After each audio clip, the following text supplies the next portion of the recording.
नमस्कार, आप सबका बहुत-बहुत स्वागत है यूजीसी नेट की क्लास में। हम पढ़ रहे हैं यूजीसी नेट का हिंदी साहित्य, ठीक है? आज की क्लास में हम स्टार्ट कर रहे हैं यूनिट 3, इकाई 3, जो कि है आपका साहित्य शास्त्र। इसके अंतर्गत हम अ, भारतीय काव्य शास्त्र और पाश्चात्य काव्य शास्त्र दोनों पढ़ेंगे, ठीक? काव्य शास्त्र बहुत महत्वपूर्ण है। अब क्योंकि जो प्रश्न आ रहे हैं वो आपके काव्यशास्त्र से भी बहुत अधिक आ रहे हैं, ठीक है? पहले क्या होता था कि काव्यशास्त्र वगैरह से बहुत ऊपर-ऊपर के प्रश्न आ रहे थे। लेकिन अब जो काव्यशास्त्र से प्रश्न आ रहा है वो डीपली आ रहा है, इसलिए आपको इसे समझना पूरा समझना पड़ेगा। ठीक है? पहले तो कुछ प्रश्नों से मतलब हम 50 प्रश्न पढ़ लिए, 30 प्रश्न पढ़ लिए, अनसॉल्व भी सॉल्व कर लिया तो काव्यशास्त्र का काम चल जाता था यूजीसी नेट में। अब लेकिन आपको काव्यशास्त्र पढ़ना पड़ेगा, ठीक है? तो हम शुरू करते हैं। दो भागों में पहली बात तो काव्यशास्त्र को डिवाइड किया गया है इसमें, इस यूनिट में। भारतीय काव्यशास्त्र जिसमें, ठीक है, और दूसरा है पाश्चात्य काव्यशास्त्र। काव्यशास्त्र पहले क्या होता है हम समझ लें, क्या है पढ़ेंगे काव्यशास्त्र के अंतर्गत। कविता को शास्त्रीय नियमों में आबद्ध कर उसका सुव्यवस्थित ज्ञान बोध कराना काव्यशास्त्र कहलाता है। शास्त्रीय नियमों में, अशास्त्रीय नियम क्या है? वह नियम जो संस्कृत के आचार्य बनाए हैं, कुछ कह सकते हैं वो कुछ मौलिक नियम ऐसे बनाए गए हैं जो कविता को नियमबद्ध करते हैं, ठीक है? जैसे कि भाषा का प्रयोग क्या कैसा होना चाहिए। कविता के नियमन के लिए यदि कहा जाए तो कुछ हमारे आचार्यों ने परंपरागत कुछ नियम बनाए, ठीक है? उसी नियमों को फॉलो करना जो था वो आपका ये शास्त्रीय नियम था। इस नियम के तहत कई जैसे काव्य होना कैसा चाहिए, कैसी कविता होना चाहिए, काव्य का क्या लिखने, अगर कोई कविता लिख रहा है तो क्यों लिख रहा है, कैसे लिख रहा है, इस सब का एक कुछ कह सकते हैं कुछ नियम होता है, कुछ साइंटिफिक चीजें होती हैं। वह जो है वो आपके हम काव्य शास्त्र के नियम के तहत पढ़ते हैं। जैसे आप भाषा के नियमन के लिए आप व्याकरण पढ़ते हो, व्याकरण शास्त्र पढ़ते हो, वैसे कविता के नियमन के लिए काव्य शास्त्र पढ़ा जाता है, ठीक है? अब ये देखो, भारतीय काव्य शास्त्र का भी यही एम है, पाश्चात्य काव्य शास्त्र का भी यही एम है, ठीक? हम पढ़ते हैं यदि भारतीय काव्य शास्त्र, यहाँ हम पढ़ रहे हैं, ठीक? तो हम पढ़ेंगे पहले भारतीय काव्य शास्त्र हमारा क्या अभिप्राय है। भारतीय काव्य शास्त्र से हमारा अभिप्राय संस्कृत भाषा में प्रस्तुत काव्य शास्त्र से है, संस्कृत भाषा में, ठीक है? क्योंकि भारत के जिन अन्य भाषाओं में जैसे हिंदी, बंगला, मराठी, गुजराती, इन भाषाओं में काव्य शास्त्र का प्रतिपादन किया गया है, उनमें संस्कृत काव्य शास्त्र के ही मूल को अपनाया गया है तथा वहीं से साहित्य सामग्री ग्रहण की गई है। थोड़ी बहुत मौलिक उद्भावनाएं भी हैं किंतु यह गौड़ है, ठीक है? संस्कृत जो है हम जानते हैं कि वो सब भाषाओं का मूल है या जननी है। हम जब देखो या काव्य शास्त्र के तरफ जब हमको देखना होता है तो भी, और व्याकरण शास्त्र की तरफ देखना होता है तो हम क्या करते हैं, हम अपने संस्कृत में जाके नियमों को जरूर देखते हैं, ठीक है? तो संस्कृत काव्य शास्त्र क्या है, वो जननी है, केवल भाषा की ही नहीं, काव्य शास्त्र के भी, व्याकरण शास्त्र के भी। ये बात और हुई कि बाद में जाके धीरे धीरे कुछ नियम अपने बना लिए, हिंदी भाषा ने अपने नियम बना लिए, लेकिन जो मूल था वो संस्कृत ही था। जैसे अगर मैं व्याकरण की दृष्टि से आपको समझाऊं कि अब वचन जो होते हैं व्याकरण में, हिंदी में दो होते हैं, एक वचन और बहुवचन, और संस्कृत में क्या हुए, एक वचन, द्विवचन, बहुवचन।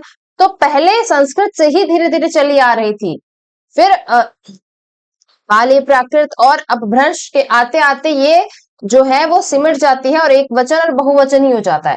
लेकिन मूल कहाँ से लिया गया, मूल तो संस्कृत भाषा से ही लिया गया है।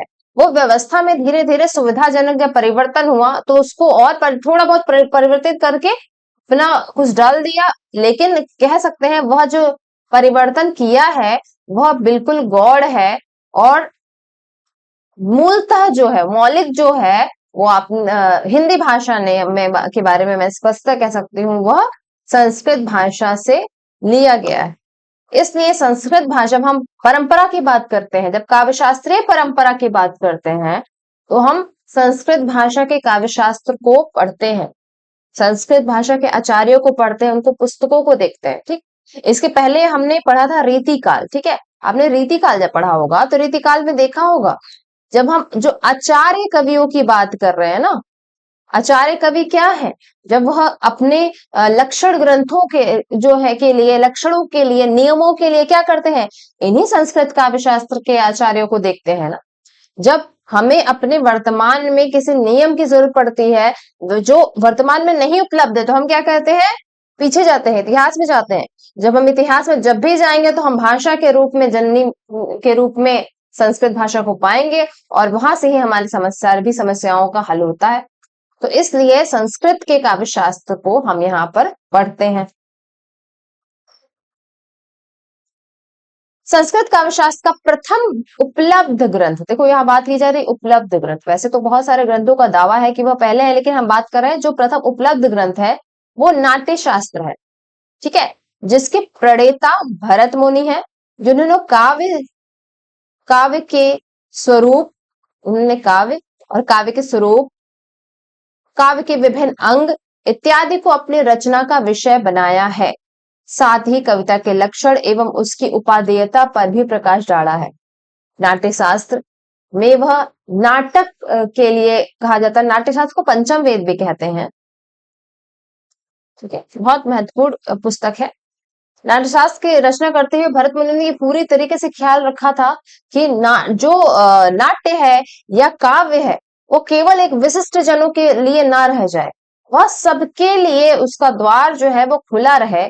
इसलिए यहाँ पे कविता का परिप्रेक्ष्य भी बड़ा हो जाता है, और यही जरूरत हुई कि काव्य के स्वरूप को दोबारा से समझने की आवश्यकता पड़ती है, विभिन्न इसके अंग को या नियमन को दोबारा, उसकी उपादेयता क्या है, काव्य क्यों लिखा जा रहा है, ये सारी चीजों को वह दोबारा से अपने नाट्य शास्त्र में बताते हैं।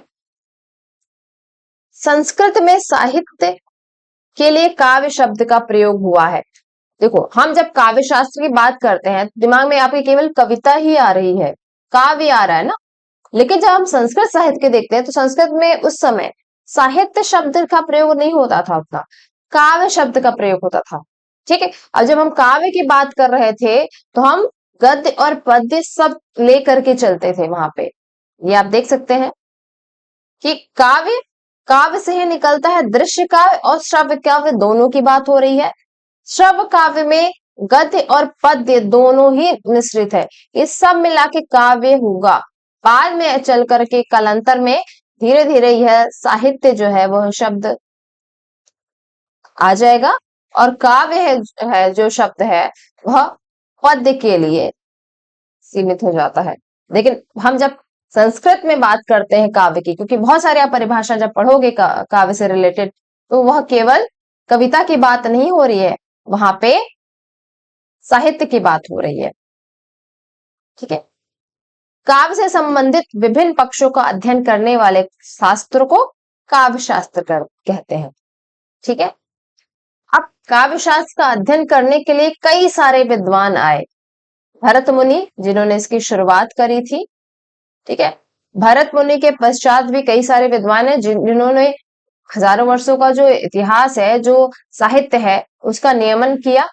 देखो, अब जब हम पढ़ते हैं, जब हमने रीतिकाल ही पढ़ा था, तो रीतिकाल में हम देख रहे थे कि कोई संस्कृत जो आचार्य हैं, कोई रस के आचार्य हैं, कोई अलंकार विशिष्ट के आचार्य है, क्योंकि शाखा बहुत बड़ी है ना काव्य शास्त्र की, तो इन सभी के लिए अलग कई सारे समय में अलग अलग आचार्य आते हैं और जिन्होंने काव्य का अध्ययन किया। अब ये कौन कौन से आचार्य हैं आप देख लें, और हम क्रम से बता रहे हैं क्योंकि आपकी परीक्षा में क्रम भी पूछता है कि भाई आचार्यों का क्रम क्या है। पहले सबसे आते हैं भरत मुनि, भरत मुनि जो है ये रसवादी आचार्य है। जब अभी हम इनको सबको डीप में पढ़ेंगे तो देखेंगे।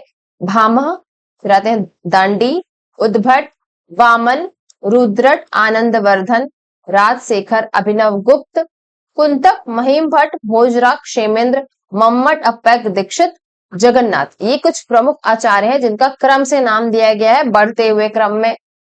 ठीक है, पहले सबसे पहले आपके भरत मुनि आ जाएंगे। देखो अब यहां से हो सकता है एक कुछ आचार्यों का नाम यहाँ नहीं है, लेकिन इतना जब आपको पता है क्रम में, जब आपको 2 से 3 नाम भी पता होते हैं तो आपको क्रम बैठाना अ, सुनियोजित हो जाता है। ठीक है, तो उसकी सहायता से वो भी कर सकते हैं। अब हम पढ़ते हैं आचार्यों को जिन्होंने अपना योगदान दिया है। ठीक है, संस्कृत आलोचना के, संस्कृत काव्यशास्त्र के कुछ प्रमुख आचार्य। संस्कृत काव्यशास्त्र की जो परंपरा भरत मुनि से शुरू होती है वह आचार्य पंडित राज जगन्नाथ तक चलती है। ठीक है, लगभग 1.5-2 सहस्त्र वर्षों का यह शास्त्रीय साहित्य अपनी व्यापक विषय सामग्री, अपूर्व एवं तर्क सम्मत विवेचन पद्धति और अधिकांशतः प्रौढ़ एवं गंभीर शैली के कारण विशेषतः नूतन मान्यताओं के प्रस्तुत करने पर बल दे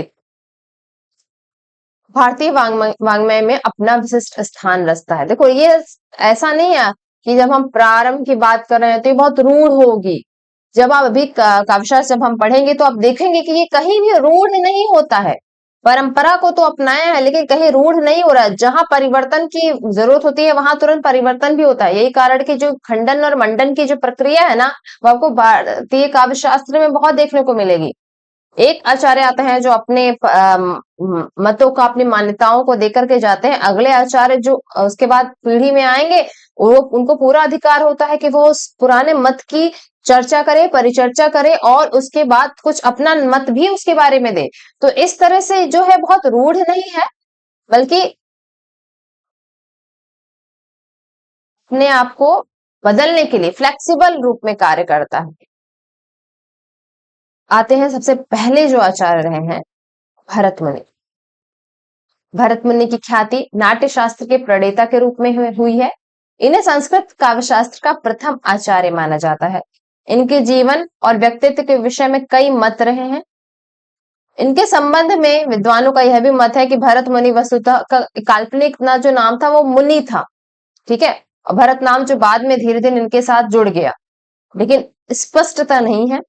आचार्य बलदेव उपाध्याय ने इनका समय द्वितीय द्वितीय शताब्दी माना है। द्वितीय शताब्दी के लगभग माना है, जो कि बहुत क्लियर नहीं है। लेकिन फिर भी यदि हम समय की बात करते हैं तो एक यही मत जो है वो जो स्पष्ट सा संख्या के साथ मिलता है। भरत मुनि की प्रसिद्ध रचना नाट्य शास्त्र है। नाट्य शास्त्र जिसे पंचम वेद भी कहा जाता है। 4 वेद हैं हमारे पौराणिक परंपरा में, और जो 5वां वेद है वो आपका नाट्य शास्त्र को कहा जाता है। 4 वेद कौन कौन से हैं आप तुरंत आपके दिमाग में आ जाना चाहिए, ये होमवर्क के तौर पे आप लिख लें। नाट्य शास्त्र में 36 अध्याय हैं। नाट्य शास्त्र में टोटल 36 अध्याय हैं, जिसमें काव्य के सभी पहलुओं पर बातचीत की गई है और लगभग 5000 श्लोक हैं। ये डेटा सीधे सीधे आपसे पूछ सकता है। ठीक है, 36 अध्याय हैं और 5000 श्लोक है। ठीक, नाट्य शास्त्र नाट्य विधियों का अमर विश्वकोश है। नाटक की उत्पत्ति, इसमें क्या क्या जो 36 अध्याय है ना, उसमें क्या क्या चीज दिया हुआ है।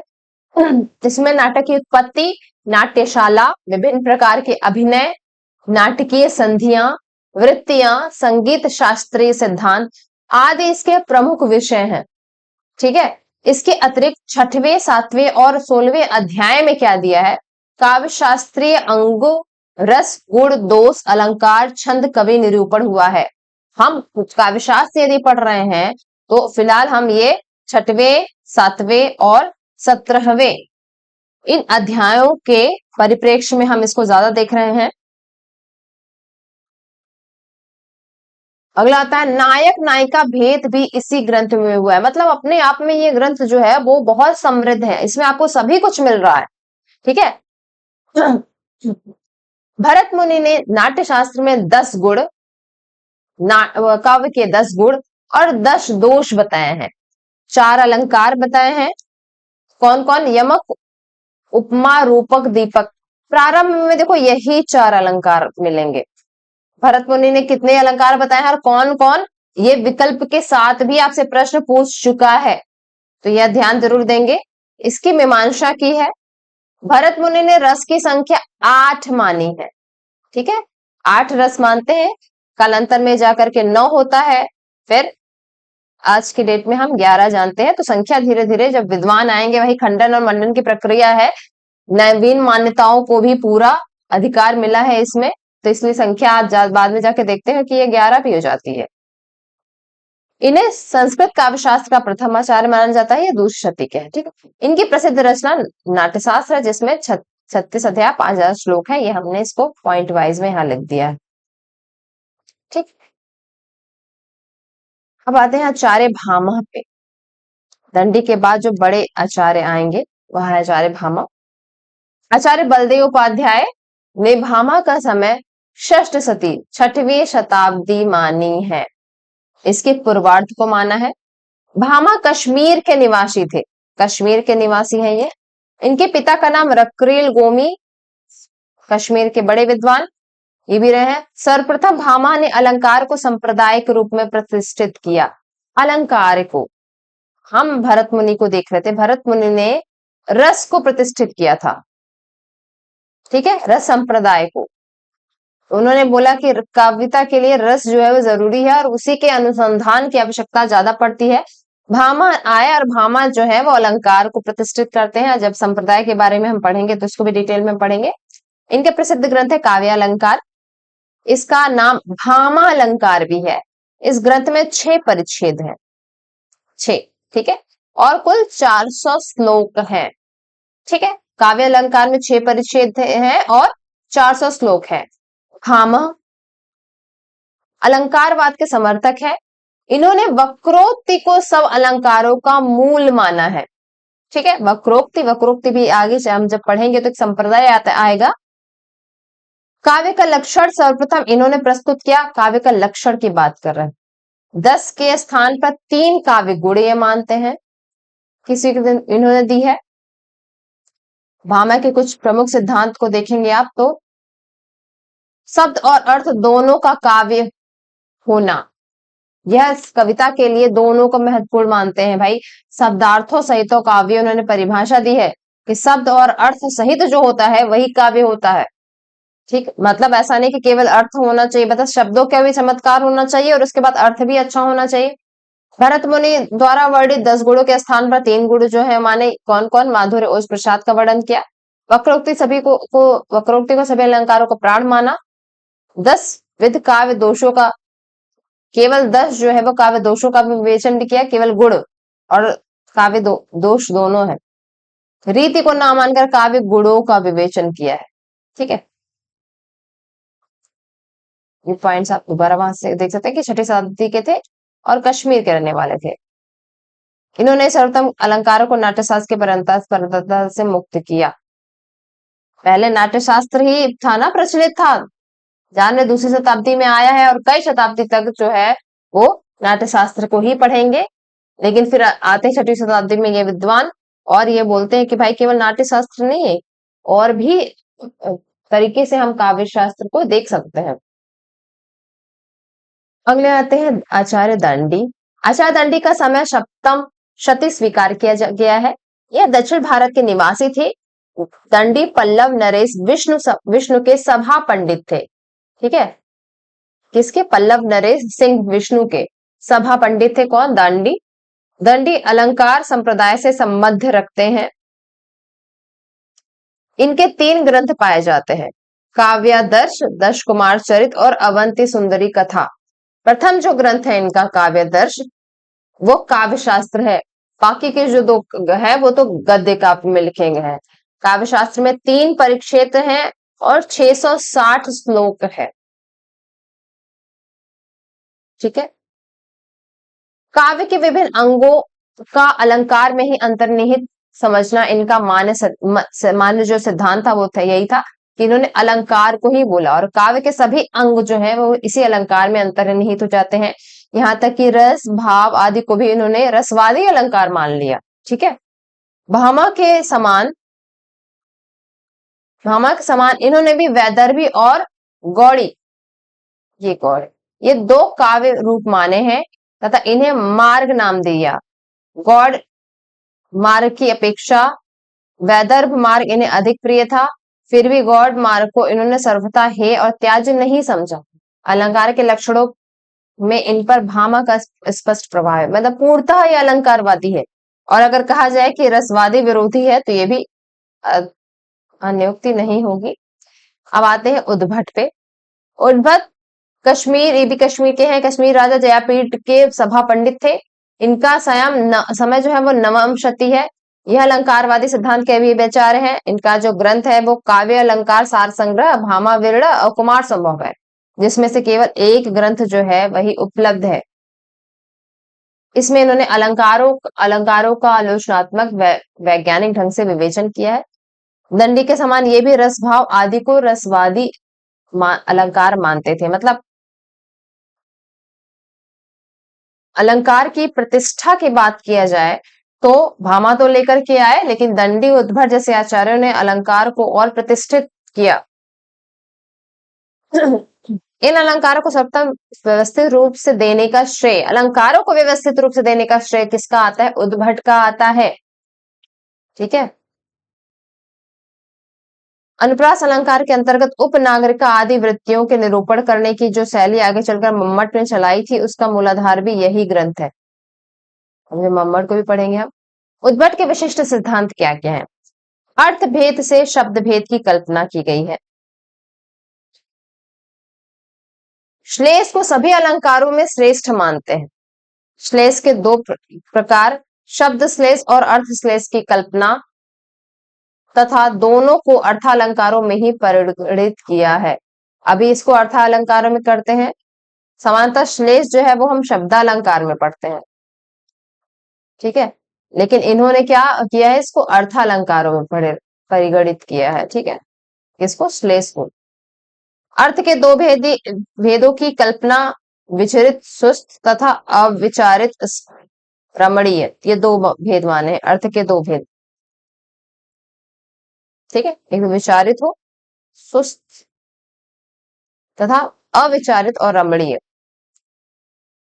काव्य गुणों को संघटना का धर्म मानते हैं। यह मम्मट की विचारधारा पर है। वामन, यह रीति संप्रदाय के प्रवर्तक आचार्य। अभी तक हमने केवल देखा रसवादी और अलंकारवादी। अब आते हैं हम वामन। ये रीतिवादी जो प्रवर्तक है, रीति संप्रदाय के प्रवर्तक भी रहे। इनका समय 8वीं शती है। उद्भट के समान वामन भी कश्मीरी राजा जयपीठ के सभा पंडित रहे। पहले ही रहे होंगे निश्चित, क्योंकि इनका समय पहले है। 800 के आसपास इनका समय था। इनका प्रसिद्ध ग्रंथ है काव्य अलंकार सूत्र वृत्ति। तो यह तो स्पष्ट हो जाता है कि ये तो अलंकारवादी आचार्य ये भी रहे हैं, लेकिन इन्होंने अपना नया संप्रदाय जो वो लेकर के आया रीति, तो रीति को यह प्रमुखता देते हैं। काव्यशास्त्री ग्रंथों में यह पहला सूत्रबद्ध ग्रंथ है। सूत्रबद्ध ग्रंथ है। सूत्रों की वृत्ति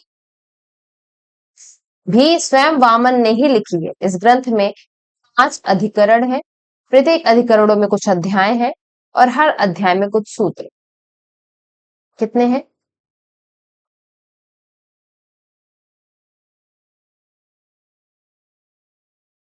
5 अधिकरणों की संख्या, अध्यायों की संख्या जो है वो 12, सूत्रों की संख्या पूरी 319 है। कितनी? 319। ठीक है। वामन रीतिवादी आचार्य थे। ठीक है। इन्होंने रीति को काव्य की आत्मा माना है। ठीक। अभी तक रस को भरतमुनि ने रस को काव्य की आत्मा माना, भामा ने अलंकार को काव्य की आत्मा माना, इन्होंने रीति को काव्य की आत्मा माना। इनके मतानुसार गुण रीति के आश्रित होते हैं। जो गुण होते हैं काव्य के, वो रीति के आश्रित होते हैं। गुण काव्य के नित्य अंग है और अलंकार अनित्य अंग है। नित्य अंग कौन है? वो गुण है। गुण जो रीति होती है वो है। और रस को इन्होंने कांति नामक गुण से अभिहित किया है। देखो, कोई भी विद्वान दूसरे संप्रदाय को छोड़ नहीं रहा है, क्योंकि जानता है कि काव्य के आत्मा के लिए, काव्य के तत्व के लिए इन सभी की जरूरत है। बस क्या किया उन्होंने, जैसे अब इन्होंने रस को जो है वो कांति नामक गुण दे दिया, उसके अंतर्गत उसको रखते हैं। वामन पहले आचार्य है जिन्होंने वक्रोक्ति को लक्षण का पर्याय मानते हुए इसे अर्थालंकारों में स्थान दिया है। वक्रोक्ति माना, वक्रोक्ति को यह एक अलंकार मानते हैं, जबकि वक्रोक्ति हम देखते हैं कि एक अलग संप्रदाय भी है। वामन के कुछ प्रमुख जो सिद्धांत रहे हैं वो है, पहले तो ये रीति रात्मा कावश्य, रीति को काव्य की आत्मा मानते हैं। गुण और अलंकार का परस्पर, यहाँ परस्पर होगा, परस्पर विभेद तथा गुण को अलंकार की अपेक्षा अधिक महत्व देना। वैदर्भी, गौड़ी, पांचाली, इन तीन रीतियों का कल्पना यहाँ इनके यहाँ मिलता है। वक्रोक्त को सादृश्य मूलक लक्षणा मानना, समस्त अर्थालंकारों को उपमा का प्रपंच मानना। अर्थालंकार जितने भी हैं, अभी देखो अभी अलंकार जो है जितने हम आज के डेट में पढ़ते हैं उतने सारे नहीं है, कुछ 8-10 विशिष्ट जो अलंकार है बस वही है, और अन्य सभी अलंकारों को उसके अंतर्गत ही माना गया है। तो ये सारे नाम जितने आज आप पढ़ रहे हैं वो उस डेट के में नहीं मिल रहे थे। उन्होंने काव्य अलंकार सूत्र नामक ग्रंथ की रचना की। इनके प्रमुख काव्य सिद्धांत जो ये हैं, देख सकते हैं इसको, वैदर्भी, गौड़ी, तीन रीतियों की कल्पना की, 10 शब्द तथा 10 अर्थ गुण मानते हैं। टोटल कितने हो गए? 20 गुण जो इनके 20 हो गए। ठीक है, समग्र अर्थालंकारों को उपमा का प्रपंच माना है। रुद्रट, रुद्रट कश्मीर के निवासी तथा इनका जीवन काल नवम शती का आरंभ माना जाता है। इनके ग्रंथ का नाम क्या है? काव्य अलंकार, जिसमें 16 अध्याय हैं और कुल 734 पद हैं। यद्यपि रुद्रट अलंकारवादी युग के आचार्य हैं, किंतु भामा, यहाँ भार में हो जाएगा, भामा के उपरांत उसका, अरे सॉरी, भरत मुनि, भरत मुनि के उपरांत रस का व्यवस्थित और स्वतंत्र निरूपण इनके ग्रंथ में मिलता है। तो यह रसवादी भी आचार्य हो सकते हैं, अलंकारवादी भी हो सकते हैं। अब क्या है, नायक नायिका भेद भी इन्होंने विस्तृत निरूपण किया है। कुछ विद्वान इन्हें अलंकारवादी आचार्य मानते हैं, किंतु अलंकार की अपेक्षा रस के प्रति इनका झुकाव अधिक है। ठीक है, इसलिए कुछ विद्वान रसवादी भी मान सकते हैं। आनंदवर्धन अगले आचार्य आते हैं। आनंदवर्धन कश्मीर के राजा अवंती वर्मा के सभा पंडित थे। इनका जीवन काल नवम शती के मध्य भाग है। आनंदवर्धन ने काव्यशास्त्र में ध्वनि संप्रदाय की स्थापना की। ठीक है, और यह ध्वनि को ही काव्य की आत्मा मानते हैं। इनकी ख्याति ध्वन्यालोक नामक अमर ग्रंथ के कारण हुई। ठीक है, ध्वन्यालोक इनकी ग्रंथ है। इस ग्रंथ में 4 उद्योग है, 4 अध्याय हैं तथा 117 कारिकाएं, सूत्रों की व्याख्या मिलती है। काव्यशास्त्रीय आचार्यों में आनंदवर्धन एक युगांतकारी आचार्य है। इन्होंने ध्वनि को काव्य की आत्मा माना है, यद्यपि इन्होंने रस को ध्वनि का भेद माना है, पर रस ध्वनि के प्रति अन्य ध्वनिक भेदों की अपेक्षा इन्होंने अधिक समादर प्रकट किया है। ठीक है, तो रस को भी किए मानते हैं। अभिनव गुप्त अगले आचार्य जाएंगे। अभिनव गुप्त कश्मीर के निवासी, दशम शती के अंत और एकादश के आरंभ में लगभग आते हैं। इनका काव्यशास्त्र के साथ दर्शन शास्त्र पर भी समान अधिकार था। यही कारण है कि काव्यशास्त्रीय विवेचन को ये उच्च स्तर पर ले गए, और ध्वन्यालोक पर लोचन, ये देखो अलंकार को भी पढ़ रहे हैं, ध्वनि को भी पढ़ रहे हैं और रस को भी पढ़ रहे हैं। ठीक है, ध्वन्यालोक ये पुस्तक आनंदवर्धन की, उस पर उन्होंने ध्वन्यालोक लोचन नामक टीका लिखी, और नाट्य शास्त्र पर भी अभिनव भारती नामक टीका लिखते हैं। कौन? अभिनव गुप्त। इनकी टीकाओं के गंभीर एवं स्वस्थ विवेचन मार्मिक व्याख्यान के कारण स्वतंत्र ग्रंथ ही प्राप्त है। ठीक है, इनको मात्र टीका नहीं कहा जा रहा है, इन ग्रंथों ने एक अपना स्थान भी बनाया है। अभिनव गुप्त को टीकाकार के स्थान पर आचार्य कहा गया, क्योंकि इन पुस्तकों में उन्होंने केवल यह अनुवाद नहीं है बल्कि विश्लेषण भी है। अभिनव गुप्त ने व्याकरण शास्त्र, ध्वनि शास्त्र, नाट्य शास्त्र का अध्ययन क्रमशः नरसिंह गुप्त, भट्ट इंदुराज और भट्टतौत को गुरु मानकर किया। अभिनव गुप्त को अभी रस का एक जो व्याख्याता है, रस की व्याख्याता भी है, और उसमें अभिव्यक्तिवाद का सिद्धांत ये लेकर के आते हैं। अभिनवगुप्त की एक और कृति है तंत्रालोक, जो दर्शन के पे आधारित है। धनंजय और धनिक ये दोनों भाई 10वीं शताब्दी के अंत में विद्यमान थे। धनंजय जो है वो ध्वनि विरोधी आचार्य है, ठीक है, तथा दश रूपक नामक ग्रंथ की रचना करी थी। धनिक ने उस पर अवलोक नामक टीका लिखी, दश रूपक पर ही। दश रूपक जो है वो नाट्य शास्त्र से संबंधित है और इसमें इसके 4 प्रकार और 300 कारिका है। वह रस उत्तर की जो व्याख्या है वो उसमें 300 है। रस निष्पत्ति के समय के विषय में इन्होंने व्यंजनावाद को अस्वीकृत किया, तात्पर्यवाद का समर्थन किया, ठीक है। साधारणीकरण के प्रसंग में इन्होंने सर्वोत्तम कवित्व का समर्थन किया। अभी साधारणीकरण भी हम जब पढ़ेंगे। शांत रस को काव्य में ग्राह्य मानते हैं पर नाटक में नहीं। रसवादी आचार्य तो हैं, रस को प्रमुखता भी दी है। कुंतक कश्मीर के निवासी तथा इन्होंने वक्रोक्ति संप्रदाय का प्रवर्तक माना है। वक्रोक्ति को काव्य की आत्मा मानते हैं। कुंतक का समय 10वीं शती है से एकादश शती के लगभग आसपास आता है। इनकी प्रसिद्ध रचना जो है वक्रोक्ति जीवितम, इसके 4 उनमें से 4 खंड है, 4 चैप्टर है। कुंतक प्रतिभा संबंध इन्होंने वक्रोक्ति को काव्य का जीवित माना। वक्रोक्ति काव्य जीवितम कहते हैं। इन्होंने सर्वोत्तम अलंकारों की वर्तमान संख्या को स्थिर करने का मार्ग दिखाया। स्वभावोक्ति अलंकार के संबंध में इनकी धारणा साहसपूर्ण और रसवादी अलंकारों का विवेचन नितांत मौलिक है। सॉरी, ठीक है। तो यह कह सकते हैं कि अलंकारवादी आचार्य भी हैं। वक्रोक्ति हमने देखा ही भी था कि वक्रोक्ति को भी एक संपूर्ण स्वतंत्र अलंकार माना गया था, लेकिन इन्होंने कहा कि वक्रोक्ति केवल अलंकार नहीं है बल्कि कविता के लिए वह मूल तत्व है। और रसवादी को भी इसमें लेते हैं, अलंकारों के अंतर्गत लिया है। महिम भट्ट महिम भट्ट कश्मीर के निवासी। इनके पिता श्री धैर्य, गुरु का नाम श्यामल। इनका समय 11वीं शताब्दी के प्रारंभिक चरण में था। विद्या की व्यंजना ध्वनिमत के लिए ये जाने जाते हैं। व्यक्ति विवेक की रचना इन्होंने की। व्यक्ति विवेक के 3 विमर्शों अध्याय में विभक्त है। महिम भट्ट अनुमानवादी आचार्य है, परंतु इस ग्रंथ से अनुमानवाद का अनुसरण नहीं होता है। किस ग्रंथ से? इस ग्रंथ से। समानता ये अनुमानवादी आचार्य हैं। अगले हैं क्षेमेंद्र। क्षेमेंद्र भी महत्वपूर्ण है, कश्मीर के निवासी है, 11वीं सदी के हैं। क्षेमेंद्र को औचित्य संप्रदाय का प्रवर्तक माना जाता है, ठीक है। संप्रदायों में 6वें नंबर पे आता है आपका औचित्य। क्षेमेंद्र के गुरु अभिनव गुप्त थे। इनके 3 ग्रंथ प्रसिद्ध है। औचित्य विचार चर्चा, सुवृत्ति तलक, कवि कंठाभरण। प्रथम ग्रंथ कौन है? औचित्य विचार चर्चा। इसमें इन्होंने औचित्य को लक्ष्य रखा है केवल, और उसके साथ वाणी के विभिन्न अंग जैसे वाक्य, गुण, रस, क्रिया, करण, लिंग, उपसर्ग, इन सभी पर वह बात करते हैं। द्वितीय ग्रंथ जो है वो छंद के औचित्य पर है। तीसरा जो ग्रंथ है वो कवि की शिक्षा पे है। ये बाकी आप देख सकते हैं। से प्रश्न जो है वो फैक्चुअल बनने के चांसेस ज्यादा रहते हैं। आते हैं हम मम्मट पे।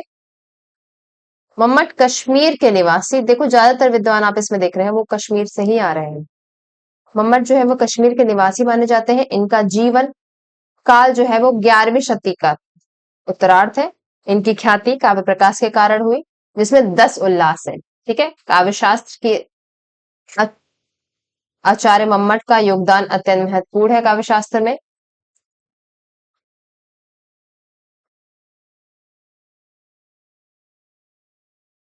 ठीक है, यहाँ पे इंपॉर्टेंट पॉइंट, मम्मट ने ध्वनि संप्रदाय की पुष्टि करने के लिए देखो अनुमानवादी, अभिधावादी और लक्षणावादी आदि आचार्यों का प्रबल तर्कों द्वारा खंडन किया है। किस लिए?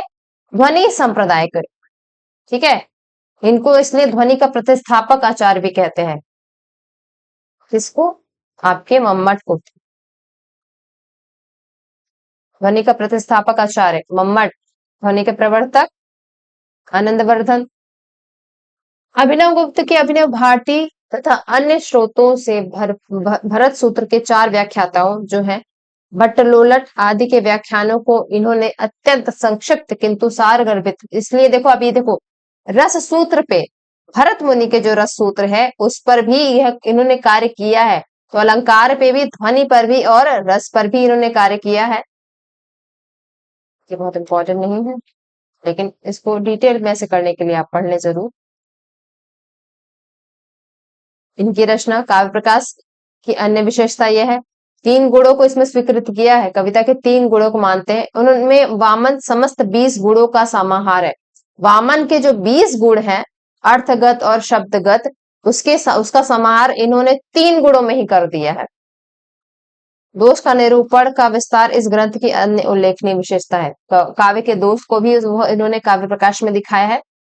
ध्वनि के संप्रदाय के समर्थक होने के नाते इन्होंने आनंद वर्धन के समान अन्य काव्यांगों का स्वरूप रस ध्वनि के आधार पर किया है।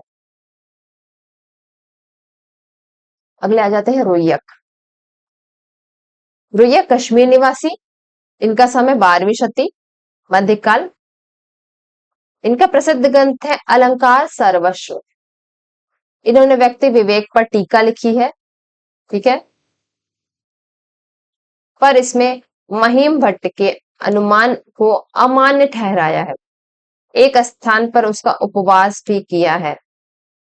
व्यक्ति विवेक, महिम भट्ट की रचना है व्यक्ति विवेक, उस पे ये उसको टीका लिखते हैं, लेकिन उस पे केवल टीका ही नहीं है, उसपे उन्होंने अपने विचार भी दिए हैं। अलंकार सर्वस्व अलंकारों का प्रौढ़ एवं प्रमाणिक ग्रंथ है। रोयक के ग्रंथ की एक अन्य विशेषता है कि इनके आरंभ में पूर्ववर्ती आचार्यों के विभिन्न सिद्धांतों के संबंध, सारगर्भित, मार्मिक, तुलनात्मक और समीक्षा का समावेश है। देखो इस तरह के जो प्रश्न है वो आपके नेट में पूछने के चांसेस बहुत होते हैं, बहुत रेयर अंदर से पूछेगा। जब कॉन्सेप्ट पे जो प्रश्न पूछेगा ना, तो ऐसे ही प्रश्न डिटेल में जाकर के पूछ लेगा।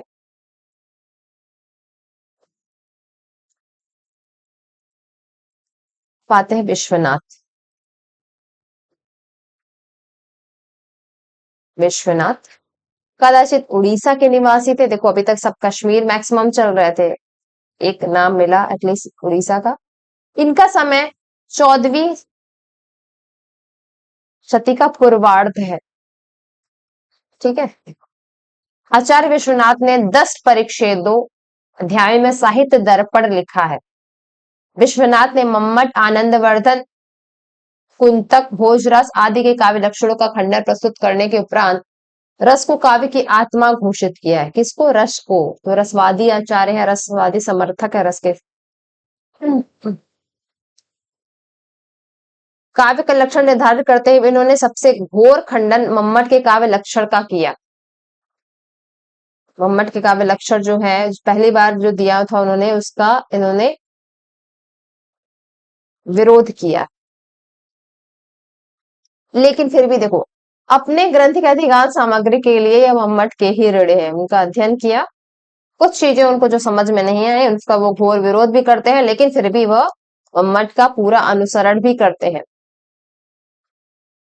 अलंकार के स्वरूप निर्देश के लिए मम्मट के अतिरिक्त उन्होंने रोयक की सहायता भी ली।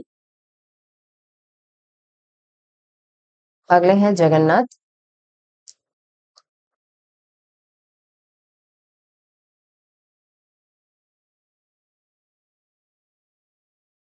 जगन्नाथ को काव्य शास्त्रीय परंपरा में आचार्य की दृष्टि में अंतिम आचार्य भी माना जाता है। पंडित राज जगन्नाथ इनको कहते हैं।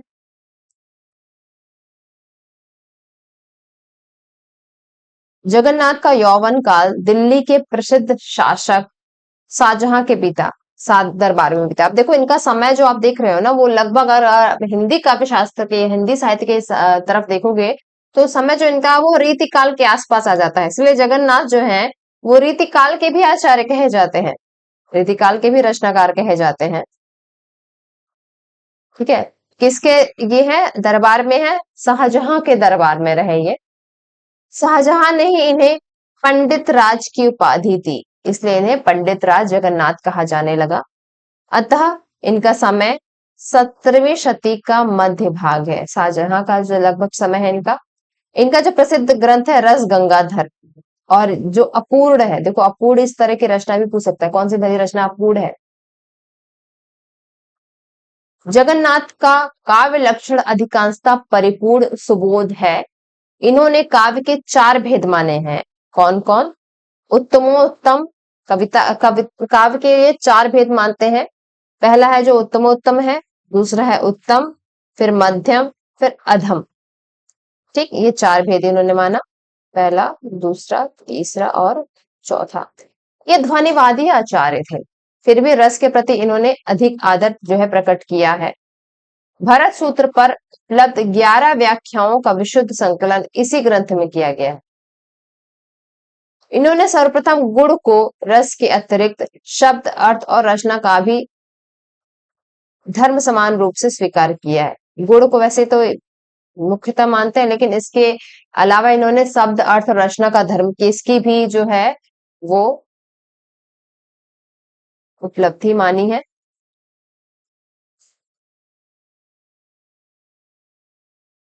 जगन्नाथ की समर्थ भाषा शैली, सिद्धांत प्रतिपादन के अद्भुत एवं परिपक्व विचार और खंडन करने की विलक्षण प्रतिभा इन्हें प्रौढ़ एवं सिद्धार्थ आचार्य मानती है। रस गंगाधर के अतिरिक्त इनके जो अन्य जो एक है वो, ये तो रस गंगाधर जो इनका काव्य शास्त्रीय ग्रंथ है, इसके अतिरिक्त इनका एक और जो ग्रंथ है वो है चित्र विमान शाम। ठीक है, ये कुछ प्रमुख जो आचार्य हैं वो आपके हमने पढ़ा। ठीक, देखो अब आप अपनी सुविधा की दृष्टि से इसको ना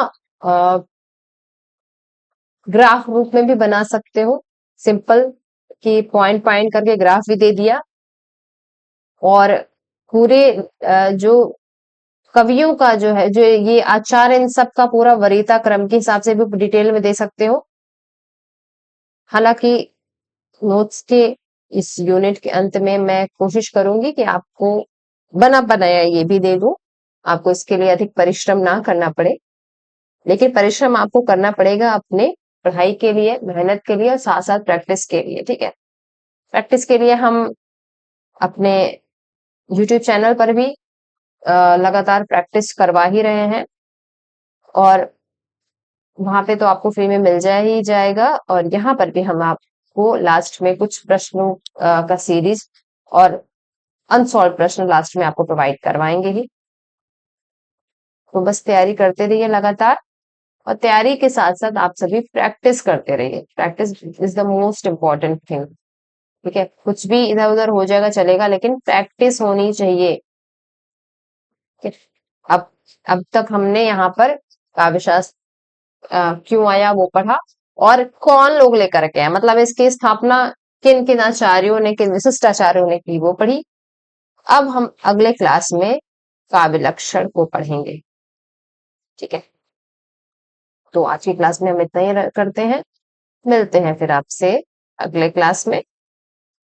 तैयारी करते रहिए लगातार, सभी को शुभकामनाएं। Thank you.